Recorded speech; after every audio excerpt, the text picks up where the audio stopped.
the 2024 budget, and we have the treasurer here with us today with half his office apparently to present the budget.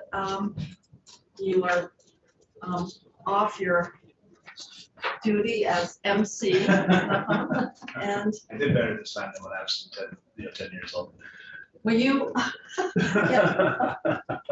were you ever competing for the Boys and Girls Club? No, they didn't. No, because there was still the teen center when I was a kid in Bradford, at least. Yeah.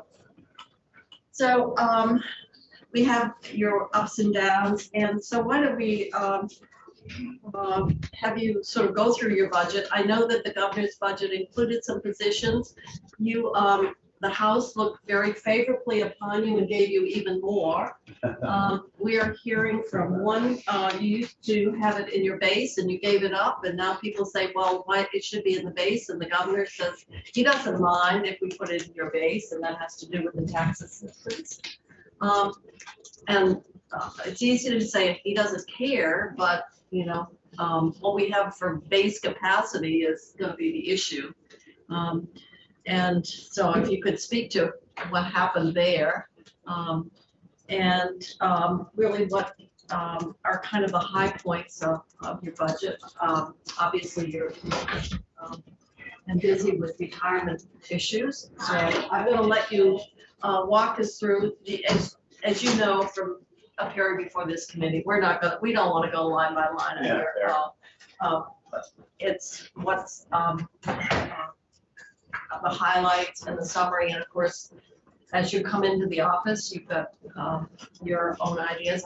We just passed a bill that I'm sure you will like if we put in the $750 million to go with it, and we also took out what, $100,000 for investment, which is also on our to return to this. So I'm going to let you introduce your staff that you have here for the record as well, and then we'll get started on the budget. Well, thank you, Chair Kitchell. Thank you to the committee. I'm Mike Pichak, the state treasurer, and with me is Gavin Boyles, our deputy state treasurer. Ashlyn Doyon, our director of policy, and then John Booth, who's the director of treasury operations. I got that right? You did? Yeah, nice. Really, excellent, solid team. John is our business manager also, as well as having his day job. So he helped, put together our budget and overlooks our own office revenue and accounting. So very helpful to have him here.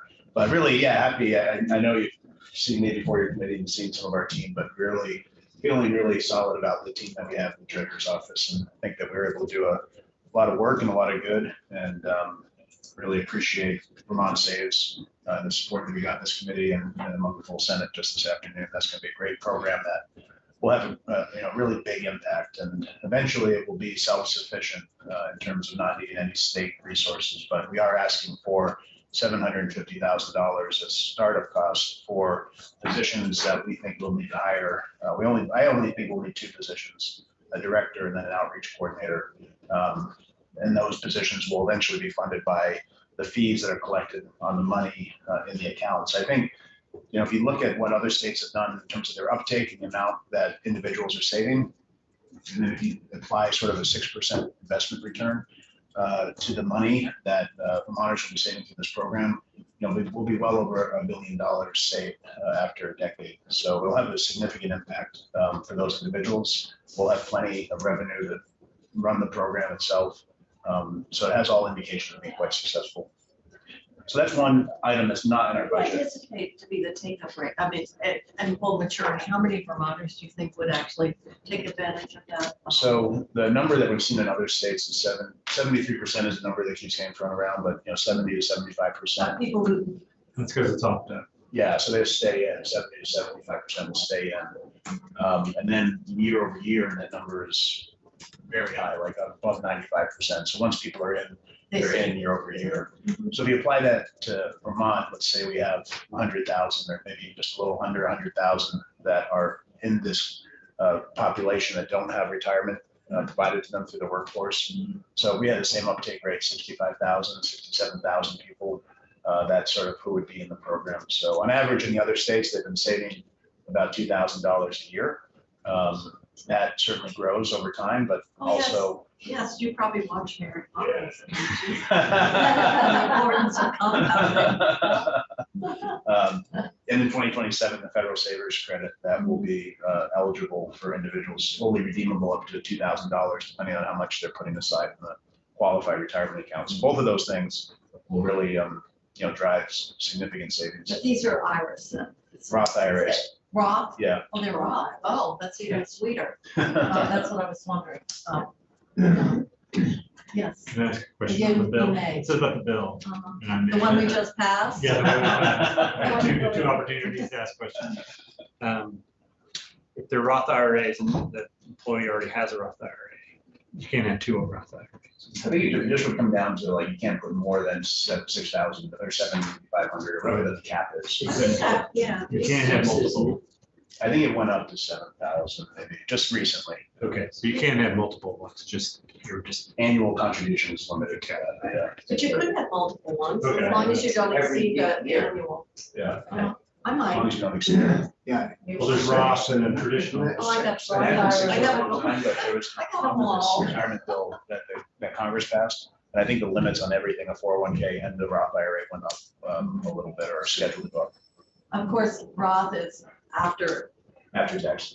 tax, so it's really, when you spend it later on. Right. If you need to. Senator Westman. So, is, but it wasn't clear in the, is there a limit of 5 employees per company?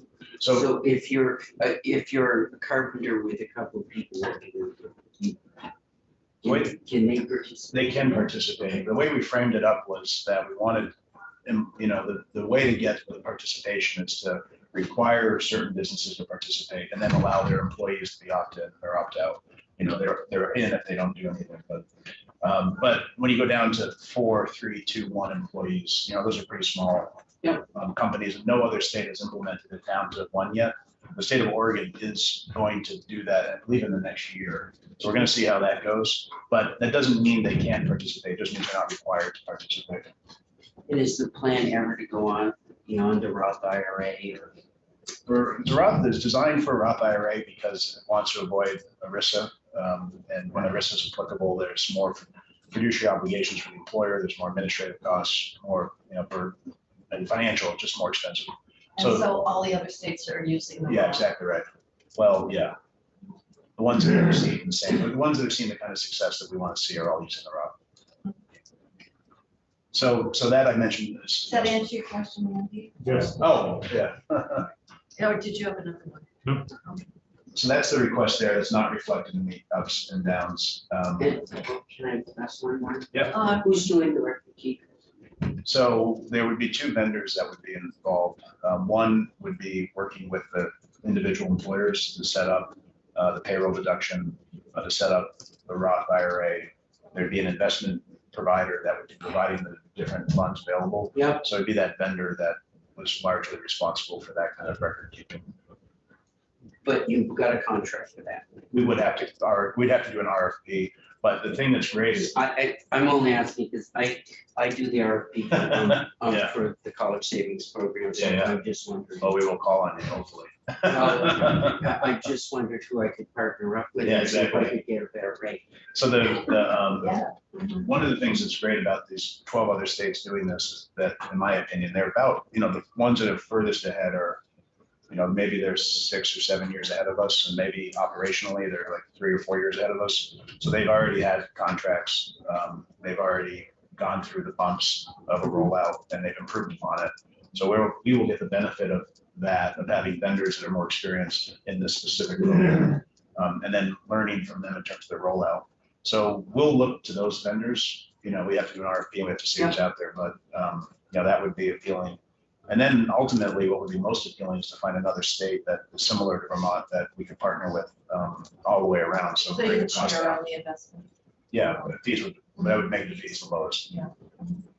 I mostly ask because I do have a little experience in going out to bid for. Nice. Well, thank you. In the 529 world, we partnered up. Part of the reason ours is in Florida is because Yeah. we partnered up with, because they have done Florida and they've done Mississippi and they've done a bunch. And we would have all, We've done it in our treasurer's office. We partnered with the state of Ohio on our ABLE program. Yep. So it's, there's a model out there that works well. yeah, originally Intuition, who we use, did the ABLE program Yeah. before you got there, so. Nice. So as to our budget, I mean, the one item I wanted to mention that the chair brought up was the position request. So we had originally requested 6 positions, 3 of them in our retirement division, 3 of them in our treasury operations division. In the governor's recommend, we received 2 in the retirement division instead of the 3 we asked for. About 0 in the treasury division instead of the 3 that we asked for. So we did make a case to the House Appropriations about the need to have all 6 of those positions. And on the Treasury operations side, I'll just start there to describe the need. Right now there are 8 people in Treasury operations. We were at 11 when the Great Recession hit, and these were positions that had to get scaled back because when you're trying to find general revenue savings in our office, that's a pretty limited pool because retirement is all funded by retirement, unclaimed property is all funded by unclaimed property. So the Office of Treasury Operations went down to 8, but in that meantime, the volume of disbursements has grown from 1.59 million to 2.25 million. The cash flows have increased from about 4 billion to over 7 billion, and the number of accounts. Zeros. It's only zeros. Yeah. Well, the disbursements make it more challenging. On the money, it might just be zeros, but the number of disbursements make it more challenging. And then the number of reconciliations for the core bank accounts has grown as well. So we were at 30 and now we're doing more than 50. So that work has, fewer people doing more work. And the other thing that's important to recognize with the Treasury operations is we have some really solid and long-serving state employees. But they're really being burdened with overtime and excess work. And so we're paying for it on the one hand, so we'll have to pay overtime or vacation eventually. But we're also at fear of burning them out. And, we would like to have a little bit nicer work-life balance. But the other thing is that when we're talking about succession planning, those 3 employees, John is one of them, but they are all at a point where retirement's not too far into their future. And the amount of work that John does for us and for other agencies that call on us, with questions about their own reconciliation and their own payments is tremendous. And, it's really, when we assess the office, I think Gavin would concur with this, but when we assess the office, one of our greatest concerns was what would happen if the treasury operations team didn't have resiliency built into it, and John retired or Scott Baker retired, or one of those folks, and we'd have a really hard time replacing them with one person, and we just have a really hard time replacing them altogether without the benefit of some succession planning. So those 3 positions that we're asking for in Treasury Ops would bring us back to 2007 levels. It would build in an opportunity for more laddering, so we'd have a few newer positions and another senior position, and it would build more resiliency in terms of succession planning. So this ups is different than we normally get because now you've incorporated the House rather than working from the governor's proposed. So out of the 3 retirement positions, those positions then will be picked up by the cost of the pension funds. Yes, exactly right. But the 3 treasury positions would require general fund appropriation. So that's right, Chair. And that would be in appropriation number 1, state treasurer. Yeah, so if you look at appropriation number 1, and then there's a line that says positions added in the House version. So there are 3 ways really where these positions would be paid for. One of them is general fund, and it's there, the 207,000. But these positions would also be doing work for the retirement system. So some of their work does get picked up on the retirement system. Did you go? So I can highlight the positions added in the House were 207 Yeah, in general, and Am I on the same line? Exactly right. 225 on pension trust, for a Exactly. total of 436. Yes, and then there's a little bit for unclaimed property too. Is that 3,600. But the general fund impact is the 207,000. Is that a separate appropriation? So you like the House version? We do. I mean, we do think these positions are critical. I haven't talked about the retirement positions, but you can just hear about the treasury positions and how they, if you're thinking about what would be our greatest concern over the next 5 years in the operations of our department, it would have to be the concern around, yeah. So, and these, John and his team and they really are the internal function of government in some way, making sure payments are made and money is in the right spot, and that we have all the money that we need to make the payments that we need to make. So they serve critical roles. The retirement staff I mentioned, those are paid not from general fund, but they have a similar issue in retirement. They have a very complex retirement system, managing the multiple pension funds and retirement and the healthcare funds, I should say. They have a ratio, when you look at the other states, that's way below staff to the number of pension years. I think our ratio is like 1 to 3,100, and nationally it's 1 to 1,300. So we could basically double our retirement team and not be at the national average. So we need a little bit more there for the complexity and the size of the retirement system as well. And they run into similar issues where they've had to hire temporary employees, they've had overtime. So let me ask you, you made this position request to the governor Yeah, I mean, at the technically, time of the budget, and, technically Treasurer Pierce did, but yes, okay, yeah. and you've got 2 out of Yes. 6. Right. Just want to make sure I understood the progression. Yeah, So it's not as though the request came up subsequently to the governor's development of his budget. no, that's right. Well, I haven't read my Dear Jane letter, but very lengthy here from the governor. I didn't get a copy of it this year, so. No, I guess you're not on here. But there was some conversations around the number of positions that the House added over what the governor did.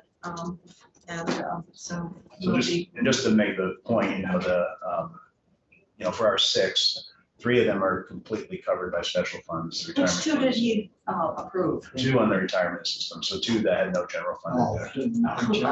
Oh, what a surprise. Yeah, the 2 bedrooms. Okay, So we're asking for 3 there that would have no general fund impact. I understand. And then the 3 on the treasury they don't have a full general fund impact, because some of that is picked up by retirement and unclaimed property.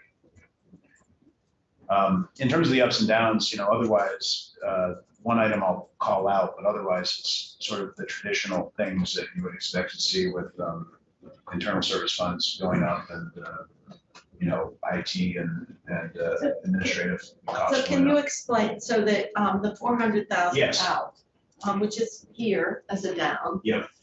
That you took it out of your base when you presented your budget. Yes, that's right. The budget was presented to the governor without that in, and that is, as you mentioned, the volunteer income tax assistance program with the 400,000. So I now understand that it's in the One budget, time, but not in our base. Yeah. it's in a one time, and of course, the caps would like to have it included in the base. Yeah, that's right. And So why did you remove it?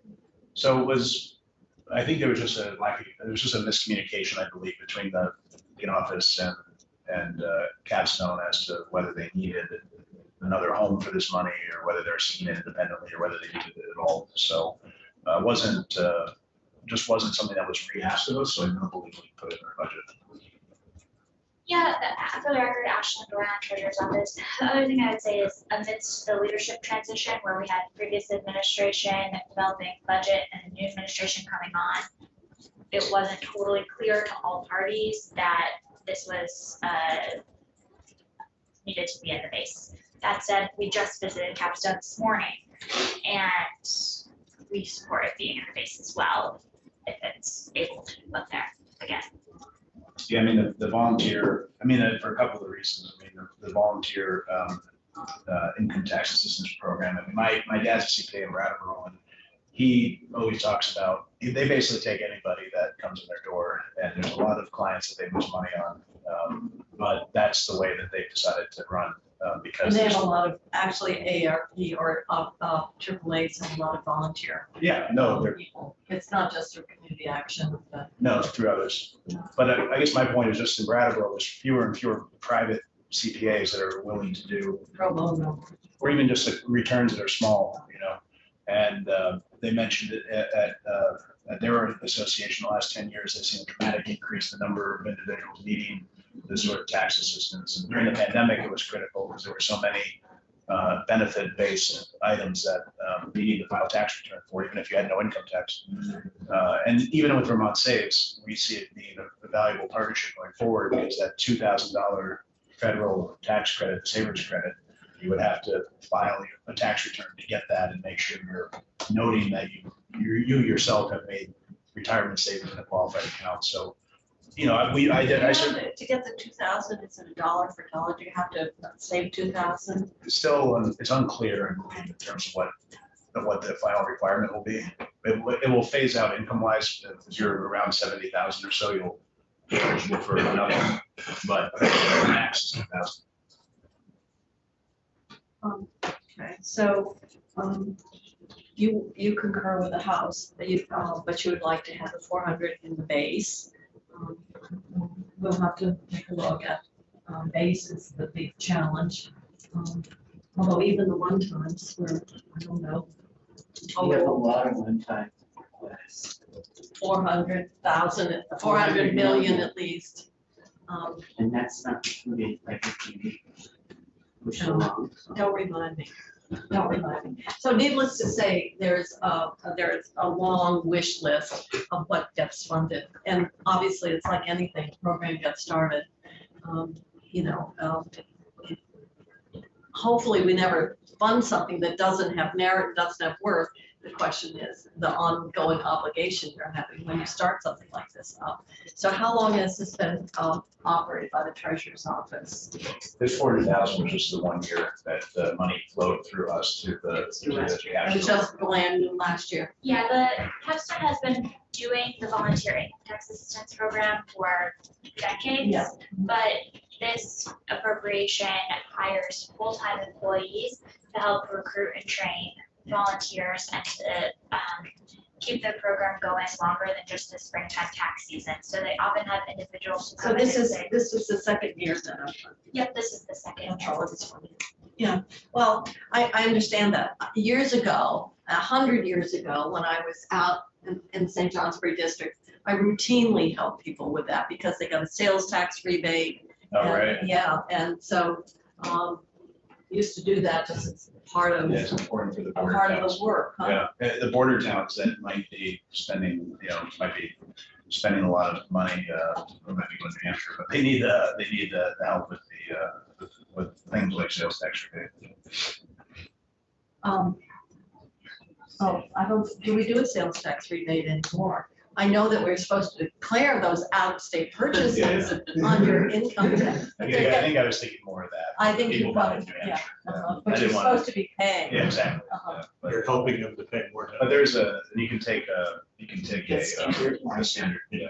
Which, I mean, why would you want to? Because now with Wayfair, there's so few, besides, I never get hardly beyond the Connecticut River border anyway. So, so I did, I went through all my credit card monthly statements, and I think I came up with like $400 of out-of-state purchases. And I'm sure some of that would be tax exempt, but I couldn't remember how much was, would have been exempt or not, so I just threw it all in. But I figured that was still cheaper than the standard, I think, assumes more than Yeah, like it does. $400. But now with the Wayfair decision, you're really paying your sales tax pretty Almost everywhere, routinely, yeah. Even on garden seeds, and, whatever, so, All the okay. flavored tobacco people will buy. New Hampshire. Yeah, and they'll have to figure that out. Oh, yeah, but they're supposed to declare that on their, Thank you. They're in London. They're in London, party going on. no, you only have to go to the parking lots and see the license plates. So, what else do you want to tell us here? So that was, that's like, that was looking at appropriation number one on the first page, appropriation number two, Unclaimed property. unclaimed property, so they're self-funded. But the reason that things are going up largely just due to the things you would expect in a given year. Salaries and benefits. Yeah, exactly, administrative services. What is, you have 70,000 down, third-party support. What is that? This is a reduction, you're saying, right? Yeah. Yeah, so, Well, it's nice to Go on, see Mike. something going down. yeah, go ahead. So that part of what happens with unclaimed property is there are audit companies out in the universe right. that do unclaimed property audits, and they get paid based on a proportion of the amount of money that they turn over to the Vermont Unclaimed Property Division. And so that's just as you can imagine, it's a very, very, very broad fluctuations from year to year about the amounts of money that the auditors turn over. And that's been declining for a number of years. And so we reduced the estimated amounts that we're going to pay out just based on a reduction in what we expect will come in. I see. All right, other, So, administrative, admin? another admin on the appropriation number three at the bottom of the page, so that's for B SERS, state employees. So that's the portion of the, of our salaries and benefits that are going up, our administrative costs are going up, and the like, a portion to be SERS. Appropriation number four is the same thing, but for B MERS. So, and it's proportionate to how large those pension funds are. Appropriation number five is the ADEC that means SERS teachers. So the general fund amount and then the education fund amount are on there. This is the full amount, the 184 million is the piece, it's most of it, but it's not all of it. There's another amount that comes in from the local school districts as well that get the full amount. But something of note here is the reduction in the general fund year over year for the ADEC. So there have been years, as the chair is well aware, of the significantly rising ADEC payments. And this year on the general fund side, it went down 2.6 million. And overall, it's about 2.4 million when you take into account the increase from the normal cost of Yeah, education. while we're talking about pensions, committee, I just want to bring you up to date on a couple of things that are happening. First of all, next year, it's going to be our experience review. And so that's when we'll be looking at the ADEC and what assumptions in fact need to be adjusted, whether the return on investments, which you've obviously been hearing about, to demographics, to all the various assumptions that are made in calculating the ADEC, which is the employer's contribution, the annual contribution, which we have been paying in full for both teachers and state employees. For people who've been around a long time, there were quite a long period of time when in fact the ADEC was not fully funded. I think one year it was as low as 37%. So we put together this plan to get in 2038, for those of you who have long-term aspirations in this room, then we have put together a plan to address it. And in the governor's budget, part of the proposal was what we called the plus benefit. And that was to make sure that by paying down some of the unfunded liabilities, which with the teachers, we had 200 million, and that reduced the payment that we had to make on the amortized liability, unfunded liability. And so we took the savings from that lower payment because we had made such a slug of contribution and said, we will add that to the ADEC to get us accelerate, to where we needed to be for the adequate funding of our pensions. And so the way we set it up was that would be ADEC plus, and it would cap out at 15 billion a year. this year was 9 million. It's an ongoing obligation between now and 2038, but the governor funded it out of one-time money, which means that the savings that were accrued or derived from that amortized liability payment, which should be part of your base, has been replaced with one-time funding. But it's an ongoing obligation. So it's something that we're going to have to consider as we come here. I don't think the House dealt with that, but it was very much a part of that financing package that we put together a year ago to get us to really stable funding of the systems, both state employees and the teachers. So I would point So out where that that- ongoing obligation between now and 2038 has been moved from base into one time. So that's something for us to keep in mind. The other pension related, and we all got emails, and that had to do with COLA calculation for teachers. And that got changed in 2016, and the methodology capped out the 50% of the cost of living up to a maximum of 5%. In that low inflation environment, the 5% was never hit until this year. And so we have had conversations with the teachers, unlike the state employees, which is full, teachers 50%. So they had a different calculation. And so what we have, and you'll see in the budget, are really a result of that conversation. And that is, we will, for this year, do a one-time payment of 3 million. They rounded up to 3 million for teachers. This would be out of the education fund to make up the difference between what was 2.5 and 3.8. We also said when we do the experience review and we know the extent to which we have to address and correct any of the assumptions, particularly around investment return. And that's done every 3 years because markets are so cyclical. You really want to have a period to level it out. And that would be that we would go back to the pre-2016 COLA calculation methodology. Right, the estimate to do that right now would be 9.1. It's great concern that the 9.1, in fact, if we use a different inflation number, would be a bit higher. And the 9.1, it would be a single payment into the retirement fund to fully fund that change in COLA methodology. Otherwise, if you did it without funding that potential higher cost out of the future, you could actually impact the underfunding. And I have said, and I'll say it again, after what I went through to put this together, we're not doing anything. I will never agree to anything that knowingly would impact underfunding. If you want to do something, then you figure out what the cost is and you address it and recognize it from the get-go.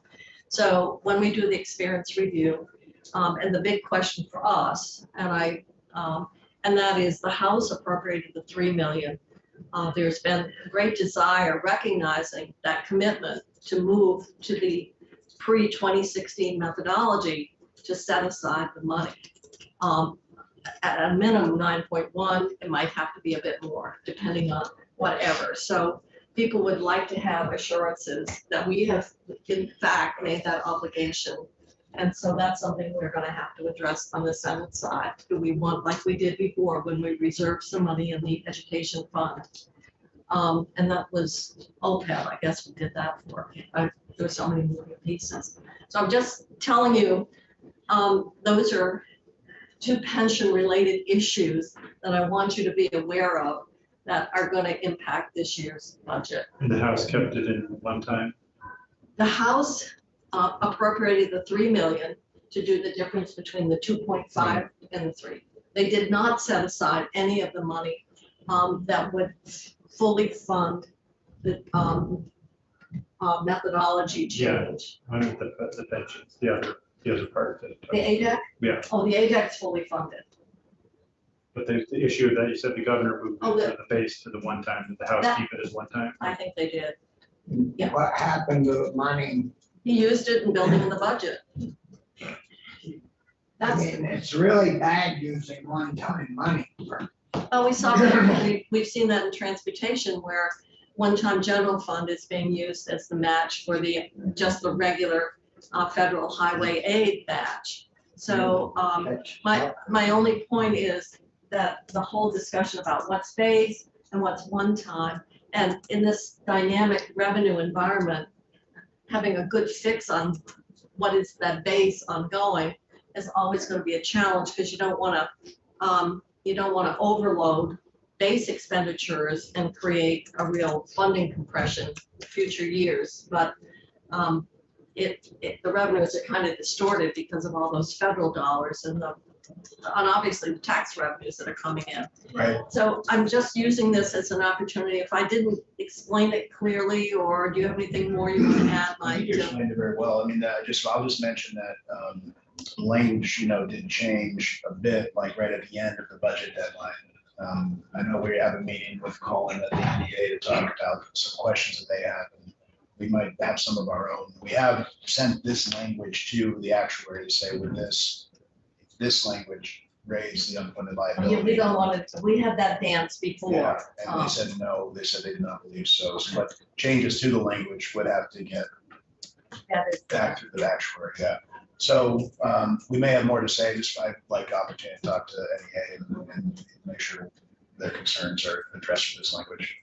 And so I am concerned that we move something that is a long-term fiscal obligation, which is the plus, goes with the ADEC, has been moved out of the base where those savings, where that money should have stayed. And that's what we were trying to do, have moved to one time. And this Yeah. is so early in the process, why, and so we're gonna have to deal with that. And the other is, I would recommend that we actually recognize and reserve the funding, at least of the 9.1 of Ed Fund to be there to support the change in methodology, which has been the agreement that has been reached between the House, the Senate, and the NEA. So we have two things, one of which is the base of 9 million. We got too many 9 millions here. And which is the ADEC, or the plus on the ADEC, and the other is the 9.1 to go into the fund to make sure we don't have an underfunding problem created by the reversion to the old pre-2016 methodology. That's what the actuary came up with the 9.5. Right now, but the concern is with this inflation assumptions currently being used in the ADEC calculation, that those are going to get revised. And concern is it could be higher, but if we've made that commitment, then it's easier to put the money with the commitment. Right, And now's the exactly. time to do it. And so I will tell you, I personally feel that that's the right thing to do fiscally. Yeah, no, certainly. And needless to say, I feel rather passionately about, I'm like, huh? Well, I mean, you spent weeks on that, trying to get it straightened out. You start using that one time. Yeah. Years. Well, Sometimes run I will dry. tell you, I spent a December, And this 9.1 could be one time since the, right? that's the- right, it would be, that's why I want to put a fence around it. Right, And recognize it. So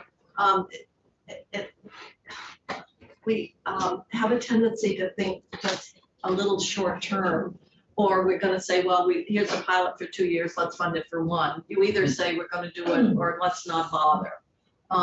And so this is just something that I wanted to make the committee aware of, because we really haven't discussed it as a committee. Obviously, you've had a lot of emails from teachers in terms of the methodology that was changed. And for 30 years, that hadn't been an issue. It was only something that emerged in this more high inflationary environment. Right. So, all right, well, those of you who plan on being around in 2038 can put their hands Only up. 15 years. 15? Bobby was telling me that he was planning on being here till sometime around then. I'm in good shape. The doctor told me so. Well, how about that? And I believe that doctor. You believe what you want to believe, that's for sure. Define around The here. calendar, the ruler's getting short. So, anything else Yeah. here that I you just might? want Just to point cover? out, I mean, just to be complete, the appropriation number 6 is so we talked about the state and the municipal. 6 is the VSTER, is the teacher's portion of our administrative costs. 7 is the OPEB, the teachers, retired teachers, health trust. Yeah, and we finally dealt with that too. Yes, exactly. So that's accumulating, there's nothing's coming out to pay that, but that would be a big, And we have the money that we put into the study to look at the management. Yeah, the effort, management. Because right now, up until now, there wasn't much in the OPEB. yeah, now it will be, it's over 200 million and growing. Then the last item, which is And committee, by putting this package together, we took about 2 billion off the underfunded liability of the state's books. Good job. and it was recognized by S&P Global. I know, the Yeah. governor got the credit. Say my name. Huh? I don't understand. Huh? And Fish, but Yeah, no, actually, it has that domino effect in terms of municipal bonding. So the importance of that is Yeah. very significant. and then the final thing, speaking about bonding, is the debt service. So Oh, it's too bad you have to pay them back, isn't it? yeah, well, the good news is that what we've retired versus what we've issued, it's resulted in a decline. So 1.1, almost 1.2 million less than the debt service. But we still have a lot of authorized But on issue, bonding. yeah. I don't know, in this environment, but things are coming on so much, so I just, how much, we've Yeah. accrued quite a bit of The unused bonding. authorized but unissued was like 185 million in that ballpark. There's more from this year. The other thing that's happening, I mean, the rates are really high, which is not great, but we also have a lot of liquidity in our state's bank account, if you will, over $2 No, we million. already, assume that in our revenues. Well, just in terms of being able to cover these costs of these projects, there's not the need to replenish the bank account to cover, some of these projects that bonding was authorized for. So we're able to manage that and not issue in a high interest rate environment. But some of the projects do have a lifespan, like the bonding does have to happen within a certain period of years. I think it's 3 years. So Scott Baker's managing that process, and we very well may need to go to market primarily even for that reason, in the not too distant future. But because we've had so much federal money and you've been sitting on a big pond. Yeah, Actually, the revenues that we've generated from those accounts. Yeah. Are, when they're doing the fiscal updates and the revenue projections, that revenue is reflected. So we've been doing quite well. Yeah. Even just on our interest, right? $7.5, $8 million a month in interest that the state of Vermont's getting from that significant cash on hand. Does that have to go back into the fund, the interest, or in? No, we spend it, Bob. Yeah, you all spent We spend it. That, it. It that's sits in the part of fund, it. there's more That- interest until you've spent it. That Yeah. interest income is calculated when our economists do the revenue projection. So it's part of that revenue analysis. But it keeps its federal characteristics. It's not like. Oh, if we're earning interest on the federal money, it would, from all indication, there was concern about that. I know a number of years ago, all indication, it's our money now, and we're earning interest on it, yeah. So that's different than other. Instead of, Well, that's why some, you can't, like in Medicaid, you can't draw it down to, but you spend it, you can't just Right. park it. Right, exactly. So there, it depends on the federal funding source. Yes. I was always taught that just because you get interest on your investments, you don't spend it, you put it back into the investments, and pretty soon you got some real money. Well, But you- we but- spend it. We do, those revenues Put it are on calculated. And this committee spends it, Bobby. Well, Just, by Maybe the you're on the time wrong it gets to us, it's pretty well spent. no, I don't think we just rubber stamp any budget that we get. If you look at the history. Anything else you want to ask the treasurer or staff while we've got him here? So I really appreciate your time. Yeah. Okay. And so we have on our request list, we strip out all the appropriations. And then we'll just, well, some we don't put in, but I think there's such support for economic security in the EBRE. I mean, years ago, that their analysis is showing that Americans were not saving sufficiently to address their needs in retirement. The 100,000 in the divestment bill was for EPIC to do the study on how much fossil fuels is there. Yeah, and that was Contract, so they contract. And I do think, I mean, there are entities that do that kind of work regularly. And I think both in terms of work capacity, if you pick, also like have the independence of somebody outside. And then to have the money to general fund and not come from the retirement funds. Yeah. Created an independence on it. But we did add one position that was necessary just for the administration of the work.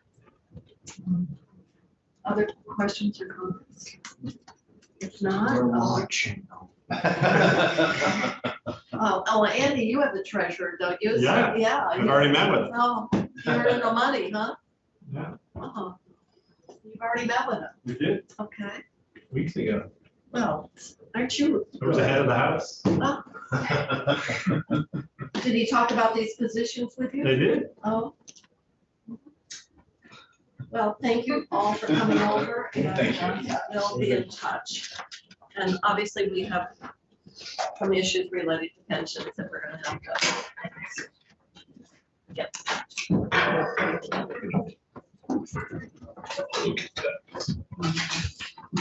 Calendar again. So I'm going to suggest our next violence prevention discussion. It's actually prevention in a broader sense at 2:30. So